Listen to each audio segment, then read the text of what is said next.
All right, today we're going to dig into a really fascinating framework called the logistics of global transformation. It offers a completely fresh perspective on a problem that I think we all feel deep down. Why, after all this time and all our efforts, do we still struggle so much to solve our biggest global challenges? So let's just start with the question that's probably on your mind because it's on mine too. We have the science, right? We have the awareness. We have so many well intentioned people and projects. So why does it feel like we're spinning our wheels, like we're still falling short? Well, the source material we're looking at today argues that the answer is hiding somewhere we don't usually look. And here's the core idea. The source material says the root of our problem is what it calls a global coordination failure. It basically reframes our biggest challenges. It's not a failure of will or a lack of good ideas. It's a massive planet-wide failure of logistics, of coordination. And this quote just nails the central point. Our crises stick around not because we don't have solutions, we do, but because we lack the logistical capacity to actually implement them. So, what does that really mean? Well, think about it simply. It's our collective ability to get the right things to the right place at the right time in the right order. It's not an idea problem, it's an execution problem on a planetary scale. This slide right here, this gets to the absolute heart of the reframe. We're so used to blaming things like a lack of political will or saying it's a failure of intent, but this framework suggests we're kind of looking in the wrong place. The real root cause, it argues, is a system-wide coordination failure, something it calls systemic desynchronization. So, systemic desynchronization, what is that? Think of it like this. Climate signals are changing way faster than our policies can respond. Technology is leaping forward faster than our laws and ethics can adapt. Money is flowing faster than our ecosystems can regenerate.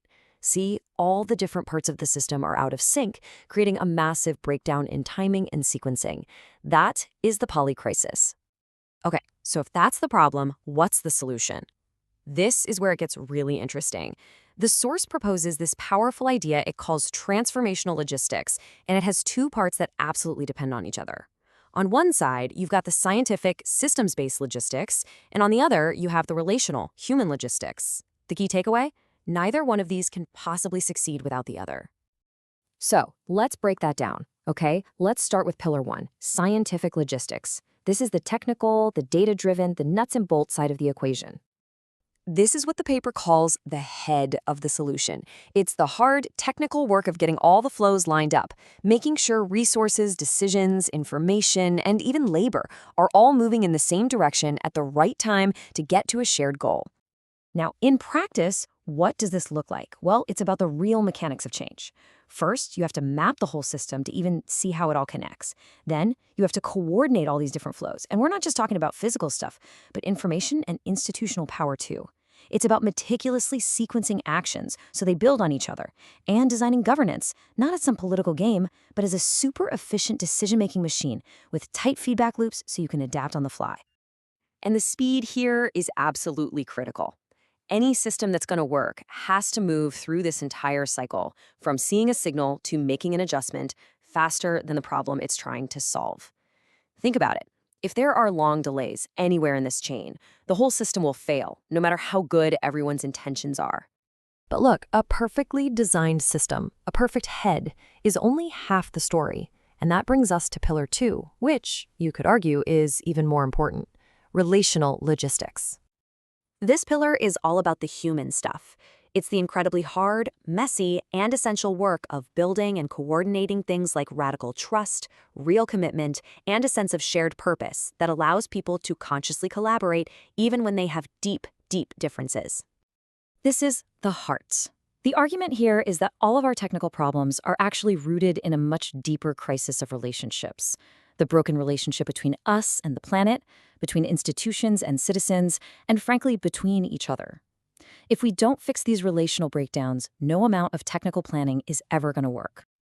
And we see the symptoms of this breakdown everywhere, don't we? Trust is eroding, social cohesion is fraying, we have countless well-meaning initiatives that end up competing instead of cooperating, we're stuck in these short-term decision cycles, and we have this growing inability to find common ground. Sound familiar?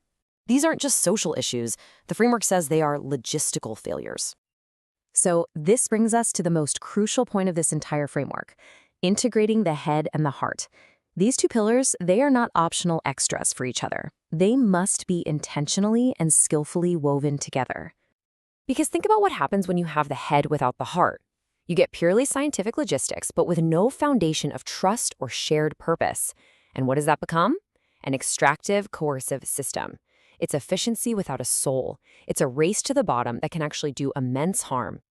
But the reverse is just as dangerous. When you have the heart without the head, all the good intentions and trust in the world, but zero logistical capacity, your efforts just stay aspirational. They're just nice ideas. They can't scale, they don't get fully implemented, and in the end, they just aren't enough to meet the challenge. So here it is. This is the punchline. True regeneration, actually healing our world, demands that we consciously weave these two together. We have to learn how to act from both our minds and our hearts, in balance, to create change that is coherent, adaptive, and, well, compassionate. So if we actually manage to integrate head and heart, what does the path forward look like? Well, the paper calls it something pretty ambitious, a civilizational upgrade path. And the ultimate goal is a huge shift in our mindset. It's not just about sustainability anymore, which is kind of about doing less harm to a system that's already broken. No, this is about regeneration, actively restoring and even expanding the capacity of our social and ecological systems to support life.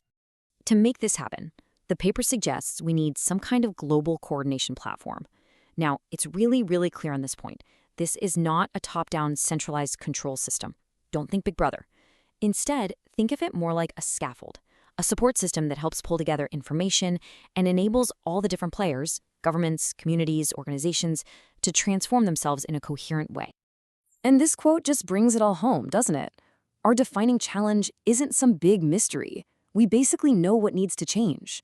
The real work, the hard work, is building the collective capacity to coordinate that change in a way that is coherent, that can scale, and that is fundamentally aligned with life itself.